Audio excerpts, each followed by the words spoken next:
નમસ્કાર, નજર ન્યૂઝમાં આપનું હાર્દિક સ્વાગત છે। હું આપની સાથે અજય વાઘેલા। આવો જોઈએ આજના મુખ્ય સમાચાર।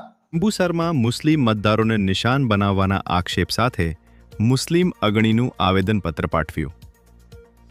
જંબુસર શહેર તથા તાલુકા મુસ્લિમ અગણી દ્વારા આજ રોજ જંબુસર પ્રાંત કચેરી ખાતે આવેદનપત્ર આપવામાં આવ્યું હતું। આ દરમિયાન વિપક્ષના નેતા સહિતના આગેવાનોએ મામલતદારને આવેદનપત્ર સોંપી યોગ્ય કાર્યવાહી કરવાની માગ કરી હતી।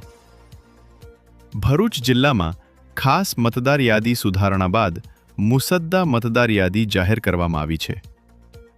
જંબુસર વિધાનસભા મત વિસ્તારમાં મુસ્લિમ સમાજના મતદારોના નામ ઇરાદાપૂર્વક ઘટાડવા માટે ખોટી અને આધાર વિહોણી વાંધા અરજીઓ કરવામાં આવી હોવાનો ગંભીર આક્ષેપ વિપક્ષ દ્વારા કરવામાં આવ્યો છે। વિપક્ષના આગેવાનોના જણાવ્યા મુજબ હાલમાં ફોર્મ નંબર 7 દ્વારા દાખલ કરાયેલી અનેક વાંધા અરજીઓમાં કોઈ સ્પષ્ટ કારણ, તર્ક કે માન્ય દસ્તાવેજી પુરાવા રજૂ કરવામાં આવ્યા નથી। તેમ છતાં ખાસ કરીને મુસ્લિમ સમાજના મતદારોને ટાર્ગેટ બનાવી આ અરજીઓ દાખલ કરાઈ હોવાનો આરોપ કરવામાં આવ્યો છે। સરકારની સ્પષ્ટ માર્ગદર્શિકા અનુસાર કોઈપણ મતદાર વિરુદ્ધ વાંધો નોંધાવવા માટે યોગ્ય અને માન્ય દસ્તાવેજી પુરાવા રજૂ કરવું ફરજિયાત છે, પરંતુ હાલની વાંધા અરજીઓમાં આ પ્રકારના પુરાવાની સ્પષ્ટ અછત હોવાનું આવેદનપત્રમાં જણાવાયું છે।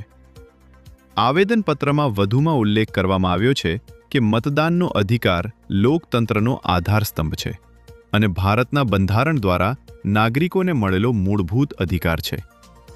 કોઈપણ નાગરિકનો મતાધિકાર મનમાની રીતે દૂર કરી શકાય નહીં। જો કોઈ મતદાર સામે વાંધો હોય તો નક્કી કરેલી કાયદેસર પ્રક્રિયા મુજબ નોટિસ આપવી, જરૂરી દસ્તાવેજો માંગવા અને યોગ્ય તપાસ બાદ જ નિર્ણય લેવો જોઈએ। જંબુસર શહેર તથા તાલુકા મુસ્લિમ અગણી દ્વારા માંગ કરવામાં આવી છે કે ખોટી અને આધાર વિહોણી વાંધા અરજીઓ રદ કરવામાં આવે અને નિષ્પક્ષ રીતે મતદાર યાદીની પ્રક્રિયા પૂર્ણ કરવામાં આવે, જેથી લોકશાહી પર કોઈ આંચ ન આવે। તારીખ 17/1/2026ના રોજ ભાજપના કેટલાક કિસ્સાઓએ એક ચોક્કસ સમાજને ટાર્ગેટ બનાવીને મામલતદાર તેમજ નાયબ કલેક્ટર શ્રી સાહેબને ફોર્મ નંબર 7 ભરી અને રજૂ રાખેલા છે। આ જે ફોર્મ નંબર 7 ભરીને જે રજૂ રાખેલા છે એની અંદર કાયદા દ્વારા જે નક્કી કરવામાં આવેલા એવિડન્સ ડોક્યુમેન્ટ દસ્તાવેજી જે પુરાવા છે તે પુરાવા કોઈ પણ જાતના રજૂ રાખેલા નથી। આજ રોજ અમે સમસ્ત સમાજના આગેવાનો તેમજ તાલુકાના આગેવાનો આજરોજ જમા થઈ અને નાયબ કલેક્ટર શ્રી સાહેબ અને મામલતદાર સાહેબને એક આવેદનપત્ર આપેલું છે અને એ આવેદનપત્રની અંદર અમે એવી ડિમાન્ડ કરેલી છે કે આ જે લોકોએ જે ફોર્મ નંબર 7 જે ખોટી રીતના ભરીને રજૂ કરેલા છે એ લોકો સામે સખતમાં સખત કાયદેસરની કાર્યવાહી થાય। અમે અમારી રીતના જે કાર્યવાહી કરવાની છે એ અમે કરીશું। અમે એમની સામે એફઆઈઆર પણ દાખલ કરાવીશું અને હાઈકોર્ટની અંદર પીઆઈએલ પણ દાખલ કરીશું।